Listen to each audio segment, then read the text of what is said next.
ঢিঙ্কা চিকা হো হো হো। আজকে একটা নতুন রেসিপি চেষ্টা করব, সেটা হলো পটলের চোচা দিয়ে আর আলুর চিচা দিয়ে একটা সুন্দর ভর্তা বানাবো। আগে তোমাদেরকে আমার নাচার কারণটা বলি, কারণ এইদিকে আমরা কাজ করতে বসছি আর এইদিকে আকাশে বৃষ্টি বৃষ্টি পড়তেছে, তো কাজের 12টা বাজায় দিছে বৃষ্টি মশাই। তো যাই হোক, এখানে আমি চুলার উপর আলুর চোচা আর কি পটলের চোচা বসিয়ে দিয়েছি সিদ্ধতে। দিনের রান্নার ভিডিও ছাড়া আর তোমাদের সাথে কি শেয়ার করব বলো। আজকেও তেমন একটা পরিস্থিতি হয়েছে। তো এই জায়গায় রান্নার জন্য আমি লাউয়ের চোচা আর আলু কাটে নিছি, আর এই জায়গায় আমি চাপা দিয়ে লাউ চোচা ভাজি করব। তারপর এখানে আলু ভাজার পর এই জায়গায় আমি তরকারি রান্না করব, আর ওইদিকে তারা বেড়া দিচ্ছে, আর এইদিকে আমি এক হাত দিয়ে ভিডিও করতেছি আর এক দিয়া সব মশলা দিতেছি। আসলে আমি আজকে যেই ভর্তাটা বানাইবো, এই ভর্তাটা বানানোর জন্য আমি কখনোই প্রস্তুত ছিলাম না। ভাবতেছি সবাই আবার খাবে কিনা, তাই আর কি একটু নার্ভাস হইতাছিলাম। নার্ভাস হওয়ার কারণে দেখো কামটা করছি কি, আজকে আমি তেলের মধ্যে সব মশলা দিয়া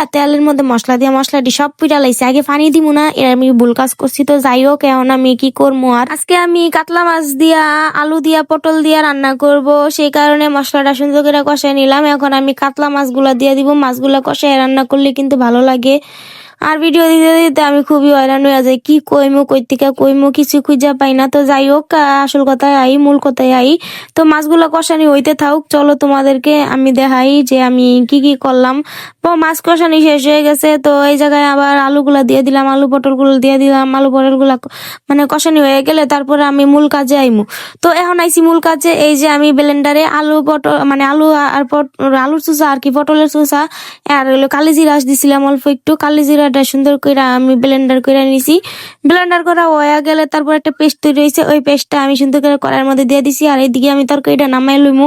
তরকারিটা নামানির পরে তারপরে এই জায়গায় আমি এই যে ভর্তাটা বানাইছি না, এই ভর্তাটা আমি সুন্দর করে তেলের মধ্যে একটু তেল দিয়া হালকা পাতা তেল দিয়া সুন্দর করে আমি ভাজা নিমু। বয়স না অনেকের হয়তো মনে হইতে পারে যে আমি হয়তো 1-2 ক্লাসে রিডিং করতেছি, তো আসলে জানা আসলে আর কি আমার আর কি নার্ভাস লাগতেছে আর ভয়ও লাগতেছে আর কি, বাইরে খুবই বৃষ্টি।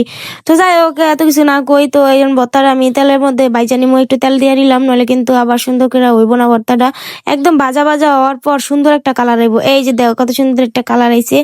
এখন আমি কড়াইয়ের মধ্যে একটু লাই রাখা দিছি। এখন এই যে এইটুকু রাখছি, এইটুকুর মধ্যে আমি ভাত দিব, গরম ভাত দেওয়ার পর নাকি ওর সুন্দর করে এত সুন্দর করে এত সুন্দর করে আনির পর বোম্বাই মরিচটা লইছি।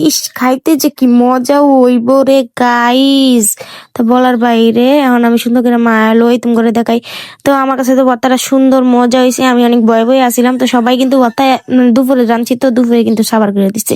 তো তোমরা চাইলে এরকম আলুর চোচা পটলের চোচা দিয়ে কিন্তু ভর্তাটা তৈরি করে খাইতে পারো। তো আমার কাছে অনেক মজা লাগছে। তো আমি বলবো যে এরকম বোম্বাই মরিচ কামড় দিয়া সবাই ভর্তাটা ট্রাই করবে। আল্লাহ হাফেজ।